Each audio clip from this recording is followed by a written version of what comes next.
vždy úžasné, keď príde taký klavirista Boďo k nám do zboru a bolo by to smutné nevyužiť.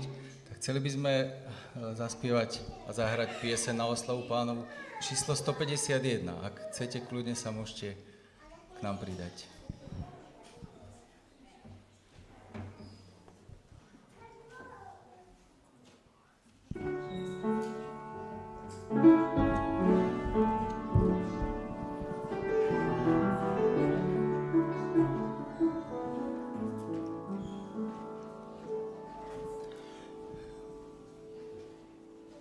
Hviezdou, čo v tme svieti, noc vie rozjasniť.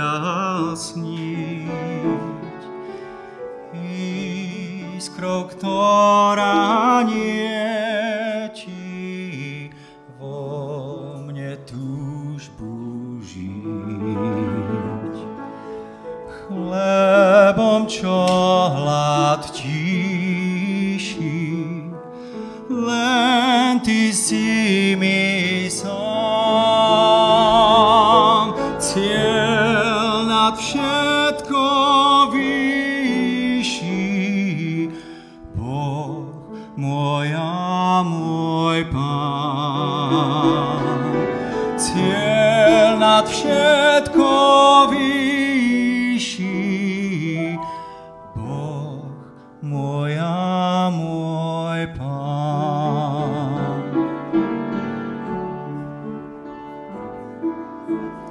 Bez Teba bol prázdny, dosia život môj. Súžoval ho manný, sveta nepokoj. Bol som iba plevou, vetrom zmietanou. Dnes sa teším, že som Tvojim dieťaťom. Dnes sa teším, že som Tvojim dieťaťom.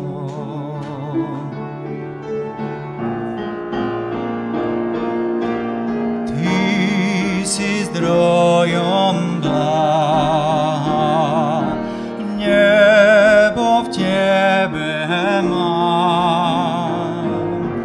A keď krok môj váha, usmerníš ho sám. V utrpení strasti sám si nádejou, nad pozemské slasti láskou jedinou.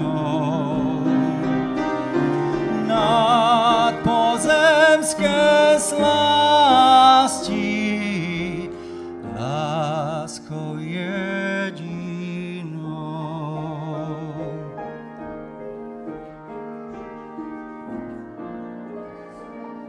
S Tebou teda pôjdem, dám sa Tebou viesť, k cieľu iste dôjdem, labyrintu ciest. Tam, kde žiadna tieseň radosť neskalí,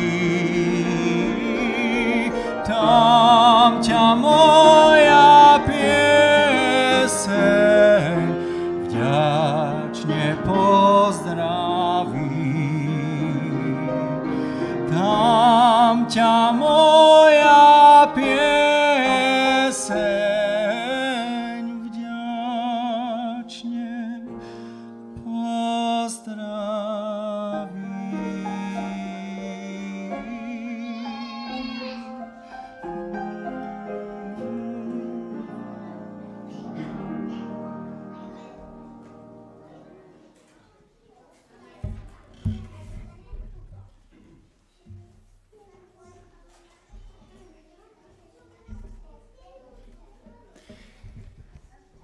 Ďakujeme bratovi Karolovi za krásnu pieseň, za oslavu Pána Boha. Aj bratovi Boďovi za doprovod, určite veľmi si to vážime, ďakujeme, bratia. Chcem vám popriať milosť a pokoj od Boha Otca nášho a od Pána Ježiša Krista. Keď máme možnosť slúžiť na stolčekovej evangelizácii s bratom Mirkom aj sestrou Margaretkou a nielen tam, tak máme možnosť veľa komunikovať s ľuďmi, rozprávať, diskutovať o Pánu Bohu a zvyknem tých ľudí sa pýtať a nasmerovať ich na Pána Ježiša Krista. Ako vnímajú Pána Ježiša? Je dobre v tých otázkach smerovať hneď na Pána Ježiša, ako vnímajú osobnosť a vôbec kto je pre nich Kristus. Mal som možnosť také dve odpovede počuť. Jeden z nich mi povedal, že pre neho je Pán Ježiš jeden z prorokov v línii tej histórie, tak ako učia vlastne moslimovia, islám, že je to v línii prorokov jeden z nich, ktorý sa narodil. A ďalej tá prorocká línia pokračuje. Prosím, brat? Že tretí v poradí, áno. A potom najvyšší je Mohamed, prorok. To bola jedna odpoveď. Potom iný človek mi povedal, že je to stvorená bytosť. Je to vykupiteľ, ale je stvorená bytosť svojim Bohom, Otcom. My vieme, že jedna skupina veriacich ľudí takto učí, že je stvorená bytosť. A tých odpovedí by bolo možno aj viac. Hovorím to pretože pre nás kresťanov je naozaj veľmi dôležité a kľúčové, ako vnímame Pána Ježiša Krista. Kým je Kristus pre mňa? Vo svojej podstate aj ako osobnosť. Pretože kresťan je preto kresťan, že verí v Krista.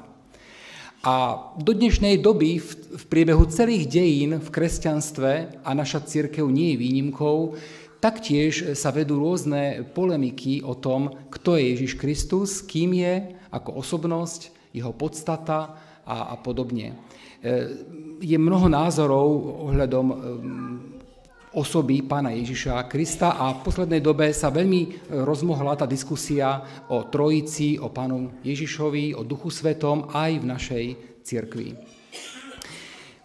Treba povedať, že tieto debaty, diskusie sa viedli od nepamäti, odkedy kresťanstvo je kresťanstvom. Čiže od 1. storočia tieto debaty o Pánovi Ježišovi aj o Duchu Svetom sú, že kým je Kristus. A tieto otázky riešil aj samotný apoštol Ján. Aj vo svojom liste, ktorý poslal veriacim, rieši práve túto otázku Pána Ježiša Krista, osobnosti a podstaty, kým je Ježiš Kristus. A je to 1. storočie hneď vlastne na začiatku kresťanstva. Chcel by som, bratia a sestry, s nami otvoriť Jánov list, 1. Jánov list. A chceli by sme ten list tak systematicky študovať, ktorý aj preberáme na skupinke s pár bratmi a sestrami. Chcel by som s vami otvárať tento list systematicky, pravidelne, kapitolu za kapitolou, pasáž za pasážou a študovať tento veľmi aktuálny list aj pre dnešnú dobu. Vždy, keď budeme otvárať biblickú knihu, ako ste si už všimli, je dobré urobiť k tomu úvod. Čiže taký vhľad, základný vhľad, o čom je tá kniha, biblická kniha, o čom pojednáva, aby sme sa oboznámili s účelom, autorom, pozadím toho listu a potom už budeme pokračovať samotným štúdiom toho listu. Dnes by som sa venoval teda úvodu do 1. Jánovho listu. Vždy, keď študujeme Bibliu, tak je dobré mať základné informácie, poznatky, vedomosti o tej ktorej knihe a dobré je si klásť tieto otázky, ktoré budem aj písať na tabuľu. Vždy je dobré sa pýtať po účele. Účel.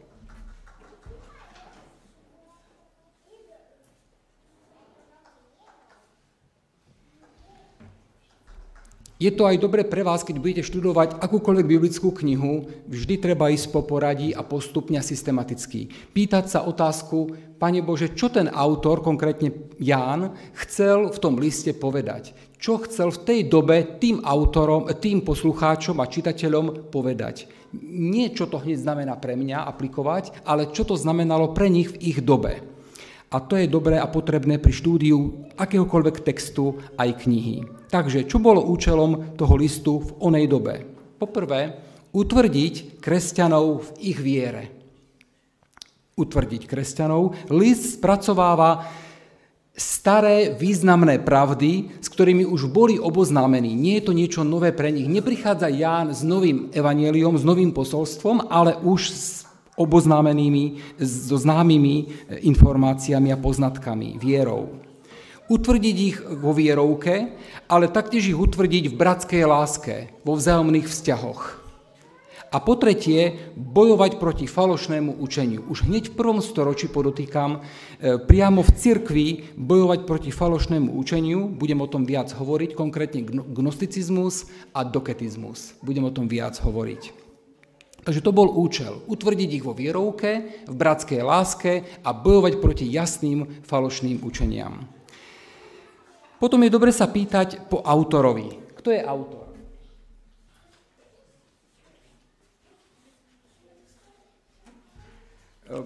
Apoštol Ján, jeden z 12 učeníkov Pána Ježiša. Ján bol starší muž a pravdepodobne v tej dobe, keď písal tento list, bol jediný žijúci, doposiaľ žijúci učeník.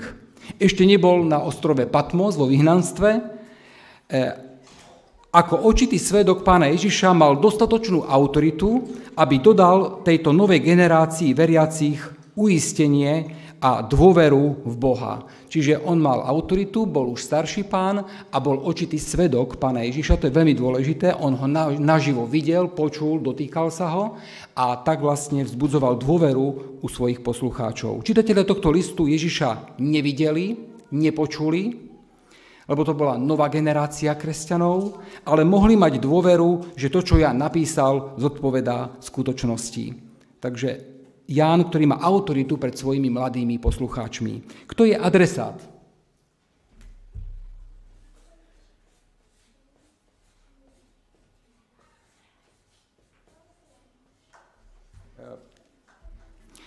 Adresátom list nebol adresovaný žiadnemu konkrétnemu zboru. Ide o tzv. Všeobecný list alebo traktát. Bol rozposlaný ako pastoračný list do niekoľkých zborov v Malej Ázii. A dôležité je si uvedomiť, že vlastne tieto zbory vznikli z obrátených pohanov. Toto je veľmi dôležitá informácia pri štúdiu tejto knihy, že to sú obrátení pohania. Nie Židia, ale hlavne pohania. Išlo o aj starších, aj mladších kresťanov a teda adresátom bola všeobecne celá cirkev. Svojich čitateľov napriek ich veku nazýva dietkami, pretože neboli kresťanmi takú dlhú dobu ako on, boli zdá sa duchovnými dietkami, ktorých možno sám Ján oslovil a skrze neho uverili. Takže asi je tu reč o duchovných deťoch. Dátum a miesto napísania.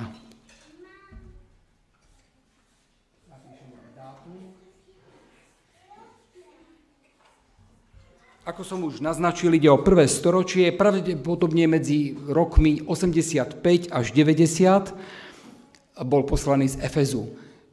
Je to dôležitá informácia, pretože vlastne ešte ani 1. storočie neskončilo a už sa tu stretávame s falošným učením, ktoré vniklo priamo do spoločenstva, do cirkvi.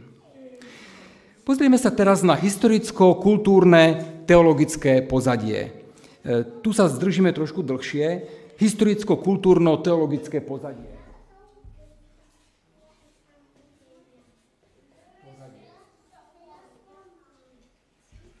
Čiže aby sme pochopili naozaj ten kontext, tú dobu, do ktorej píše ten Ján, ten list. Ak ho nepochopíme dostatočne a neosvojíme si to, tak potom nemôžeme sa ani k tomu textu vyjadrovať, lebo hneď budeme aplikovať do dnešnej doby a nevieme, čo aplikujeme. Takže, aké pozadie? Jeruzalém bol zničený v roku 70 po Kristovi a kresťania boli rozohnaní po celej rímskej ríši. Už po roku 70. Je pravdou, že je to síce smutné, je to tragické, ale vďaka tomuto roztrúseniu a prenasledovaniu sa kresťanstvo rozšírilo po celej rímskej ríši.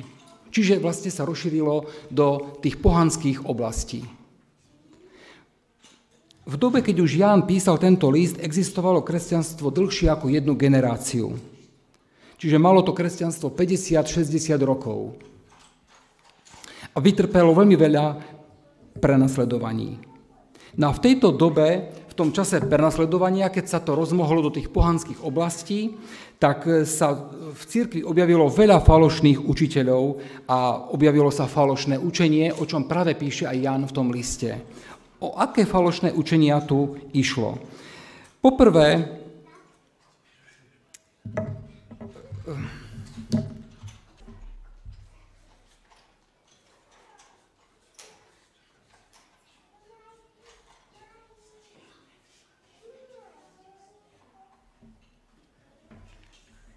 gnosticizmus. Ťažké slovo, ale hneď pochopíme. Je to z gréckeho slova gnoze, čo znamená poznanie. Poznať. A z toho vznikol aj ten smer gnosticizmus. Pokladali sa za intelektuálne osvietených ľudí, ktorí majú o Bohu tzv. Nadprirodzené tajné vedomosti, poznatky, poznanie.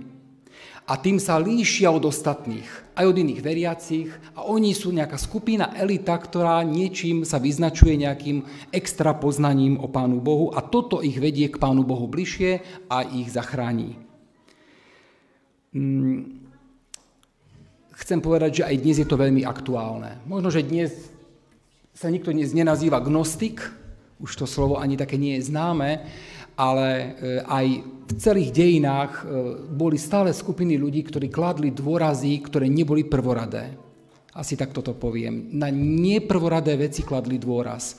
A žiaľ, že ani naša cirkev nie je výnimkou. Aj my veľakrát kladieme dôrazy na druhoradé veci, ktorým síce veríme a vychádzame z toho nášho presvedčenia, ale stále sú to dôrazy, ktoré nie sú prvoradé. Na poznatky, na proroctva, na chronológiu posledných udalostí. A nenazveme to gnosticizmus, ale nazveme to hĺbším poznaním, tvrdším pokrmom a treba to poznať a na čo? Aby sme sa na niečo pripravili. Čiže nechcem povedať nič proti proroctvom ako takým, ani proti posledným udalostiam. Chcem poukázať na to, že tiež na čo kladieme ako cirkev aj my dôrazy. V prvom rade na väčšie vedomosti, poznatky o okolnostiach, udalostiach a proroctvách, alebo naozaj na Krista a stojíme na svojom Spasiteľovi v prvom rade a na budovaní vzťahu s ním. Takže ten list je veľmi aktuálny aj pre našu dobu. Ďalej, tí gnostici dávali medzi duchovným a materiálnym veľmi veľkú deliacu čiaru. Hlásali, že čokoľvek hmotné je zlé a že jedine duch je pravý a dobrý. Čiže to všetko hmotné je zlé, hriešné a duchovné je to správne. I toto učenie, ktoré vlastne gnostici prijali,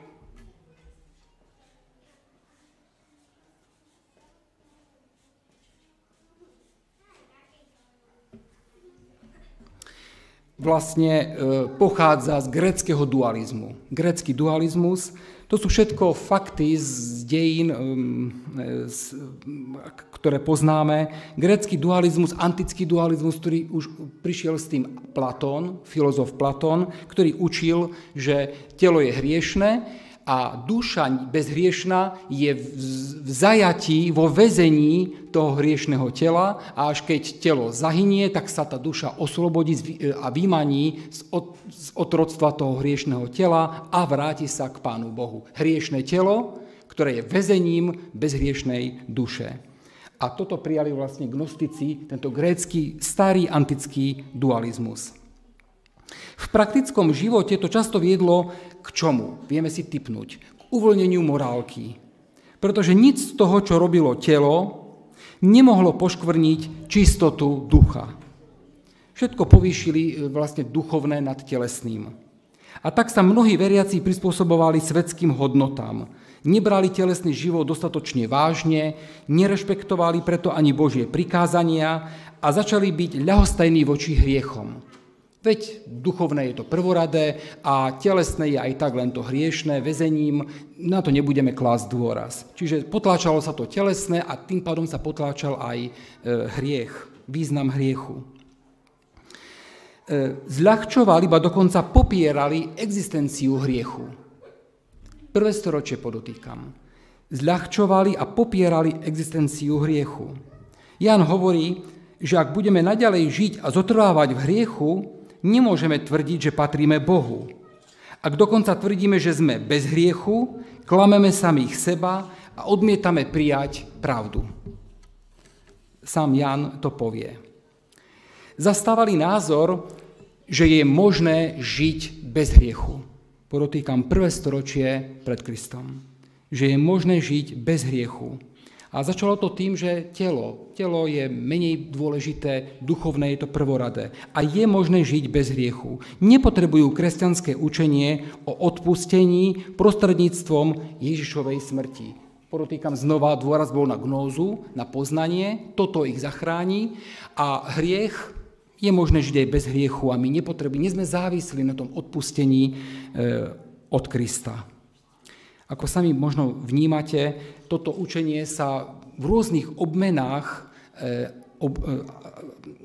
šírilo vlastne v priebehu celých dejín kresťanstva. Otázka hriechu, otázka bezhriešnosti, schopnosť žiť bez hriechu, v rôznych obmenách sa to vlastne nieslo v dejinách kresťanskej cirkvi a ani naša cirkev nie je výnimkou. Dalo by sa o tom veľa rozprávať, ale takisto sú to prevzaté rôzne názory už z dávnych dejín, možno žiť bez hriechu. Aj naše hnutie, keď začínalo, tak boli tam učitelia, ktorí práve toto učili, že je možné sa oslobodiť od hriechu a úplne žiť bez hriechu. Konkrétne to učil Andreasen, ktorý potom sa stal fanatikom. Takže ani naša cirkev žiaľ nie je výnimkou a to už sme 2000 rokov potom, ako napísal Ján. Otázka hriechu, hriešnosti, nepochopenia hriechu, nepochopenia podstaty hriechu vedie potom k takýmto falošným náukám. Ďalším následkom takéhoto nebezpečného učenia bolo popretie Kristovej ľudskej prirodzenosti. Je to úplne prirodzené, pretože telo je hriešne, nepotrebné. Duch je dôležitý a preto popretie Kristovej ľudskej prirodzenosti. Popretie Kristovho vtelenia a tým aj významu Kristovej zástupnej smrti za nás. Všetko sa popieralo. Išlo to ako lavína, jedno za druhým. Popieralo sa to, že Kristus prišiel ako človek a teda sa popieralo aj jeho zástupné vykupiteľské dielo.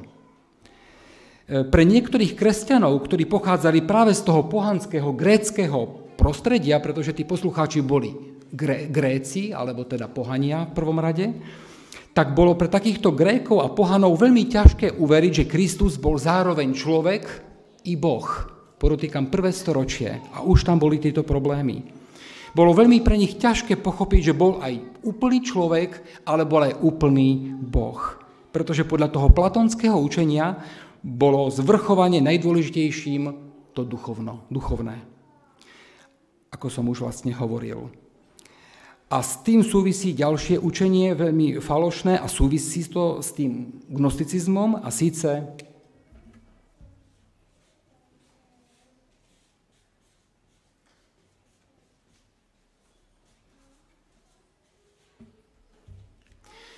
ďalšie slovo, ktoré pochádza z gréčtiny, doketizmus.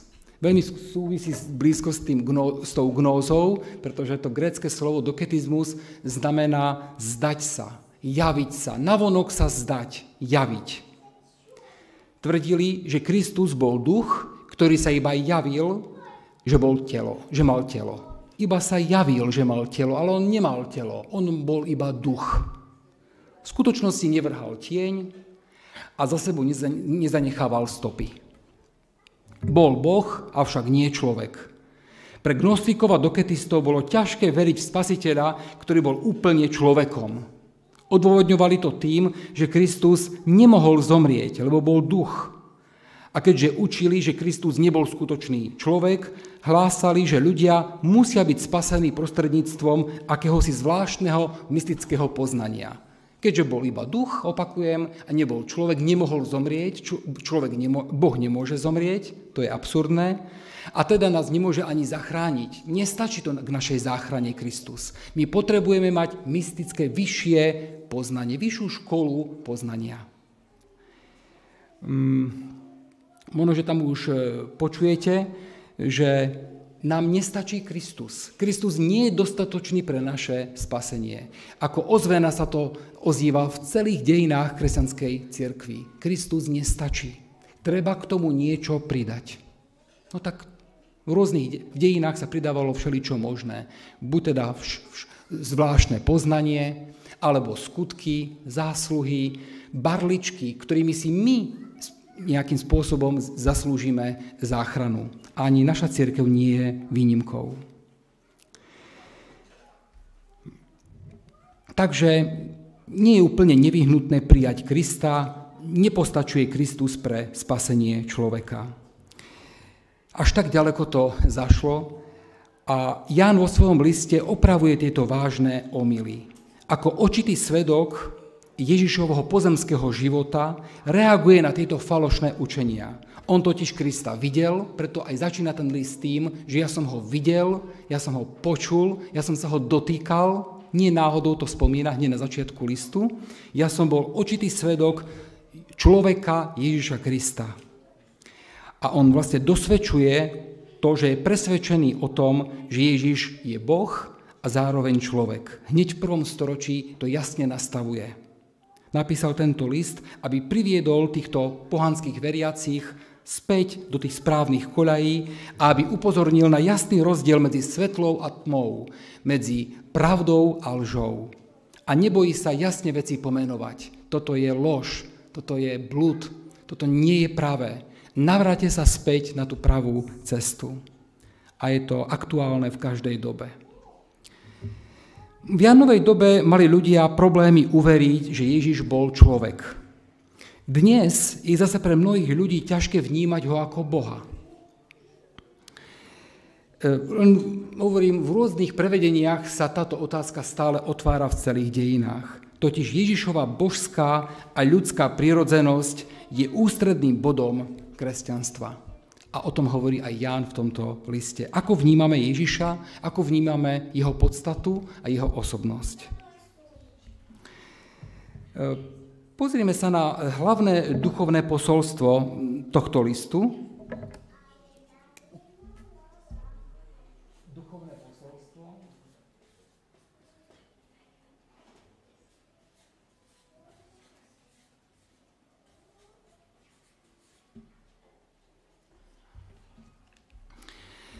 Je tu hlavne predložený jasný obraz o Kristovi. Kým je Kristus? Je to Boží syn, ktorý vstúpil do ľudských dejín vtelením a stal sa stelesnením Boha v ľudskom tele. Áno. Boh a zároveň človek, ako som už spomínal. Po druhé, Boh je tu predstavený ako svetlo, ako láska a život. Tieto tri skutočnosti. A je zaujímavé, že Ján v rámci toho duchovného posolstva ponúka aj zaujímavý návod, ako vyskúšať pravosť kresťana. Ako toho kresťana vyskúšať. Možno aj pre nás taká aplikácia, 3 skutočnosti alebo 3 veci pre zistenia pravosti. Poprvé, skúška viery. Čo ten človek verí o Kristovi? Kresťan musí veriť, že Kristus prišiel v tele, povie Ján. Čiže toto je prvá skúška viery, musí vyznávať, že prišiel Kristus v tele, že bol Boh a zároveň človek. Po druhé, je to skúška bratskej lásky. Kresťania by mali milovať jedni druhých. Ak sú kresťania a sú zachránení, mali by sa navzájom milovať. A po tretie, mravná skúška. Kresťan sa musí vo svojom živote riadiť určitými mravnými hodnotami, zásadami. Malo by to byť nejaké ovocie jeho viery. Skúška viery o Kristovi, teda skúška bratskej lásky a mravná skúška. je dobré sa možno pozrieť aj na charakteristické rysy toho listu. Charakteristické rysy.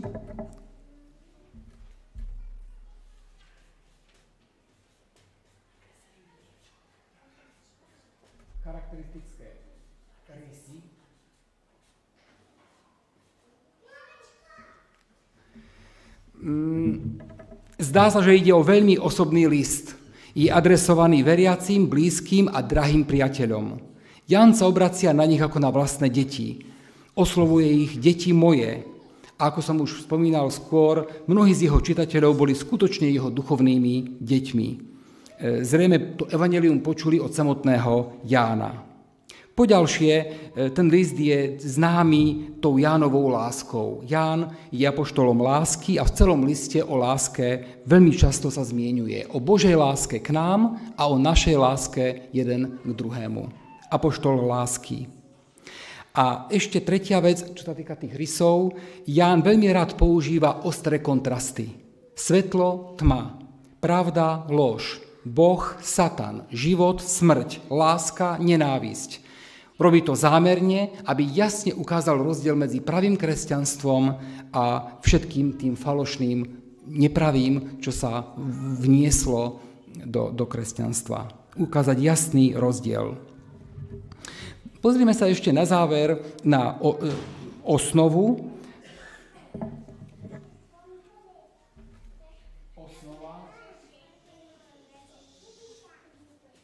Osnova je dosť jednoduchá. Prvé dve kapitoly hovoria o Bohu ako o svetle. Tretia, štvrtá kapitola hovoria o Bohu ako láske. A posledná, piata, Boh je život. Boh je svetlo, Boh je láska a Boh je život. No a chcel by som to ukončiť témami. Základné hlavné témy tohto listu. Aké sú hlavné témy?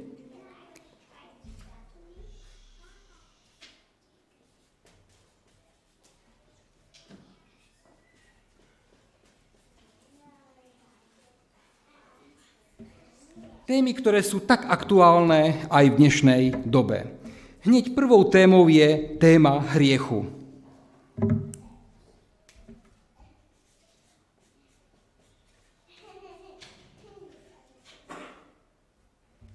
Ján prvú tému, ktorú otvára, je téma hriechu. Hneď prvá kapitola, 10. verš povie, ak hovoríme, že sme nezhrešili, jeho robíme klamárom. Čiže už tam sa riešila otázka hriechu, bezhriešnosti a podobne. A to sa vinie celým kresťanstvom, ako som už hovoril, až do dnešnej doby. Treba ísť na ten základ, čo už Ján o tom učil. Žiť bez hriechu, budete robiť z Boha klamára. Na druhej strane on povie, ak milujeme Boha, nechcem hrešiť. To je druhá otázka. Ak ho mám rád a som s ním v úzkom vzťahu a spoločenstve, nechcem hrešiť. To je iná otázka. Nechcem, ale som a budem, kým žijem, hriešný. Druhá téma, ktorú rieši, je téma lásky.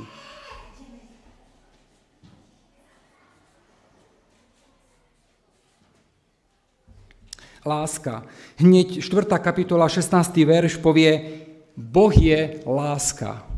Ak vy veríte takéhoto Boha, ktorý je láskou, a máte s ním osobné spoločenstvo, ako povie v 1. kapitole, máte s ním obecenstvo, spoločenstvo, ak ho máte aj vy radi, tak to vedomie, že vás Pán Boh miluje a vy milujete jeho, vás bude viesť k láske jeden k druhému. Bude vás viesť k bratskej láske.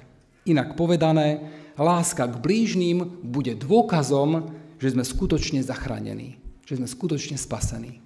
Tým len prejavujeme to, že sme Bohom zachránení. Treťou témou je téma Božej rodiny.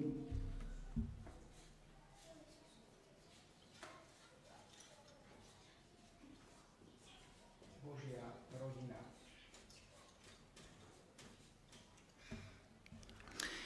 V 3. kapitole, v 1. verši, Ján vyhlási, pozrite, akú veľkú lásku nám daroval Otec, aby sme sa volali Božími deťmi. A nimi sme milovaní, teraz sme Božími deťmi. A ešte sa ukáže, kým budeme.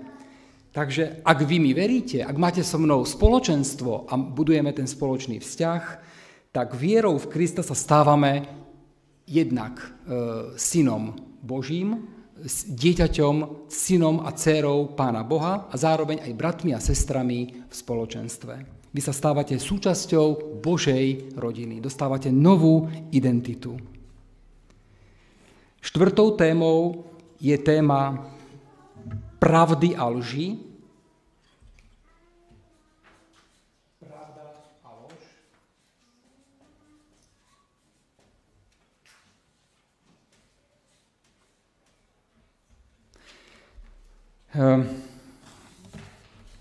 V 4. kapitole v 2. a 3. verši povie Ján, vyhlási toto. V 4. kapitole 2 až 3. Božieho ducha poznáte podľa toho, každý duch, ktorý vyznáva, že Ježiš Kristus prišiel v tele, je z Boha.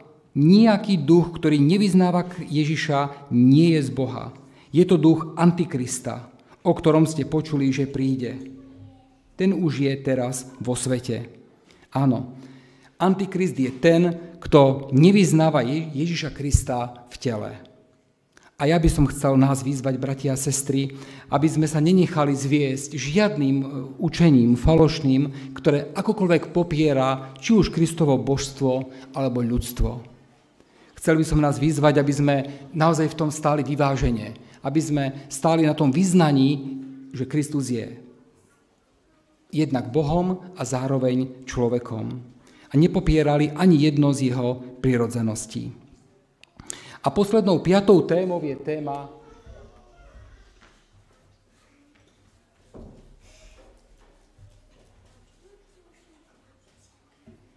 krásna téma uistenia. Uistenie.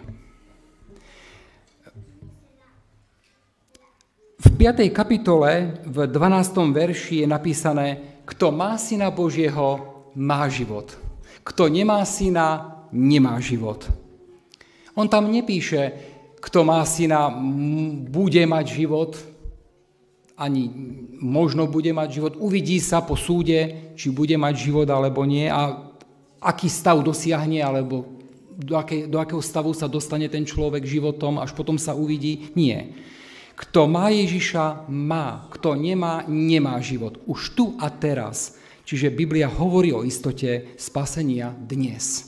Dnes a zajtra a každý deň. Môžeme mať istotu, že Ježiš Kristus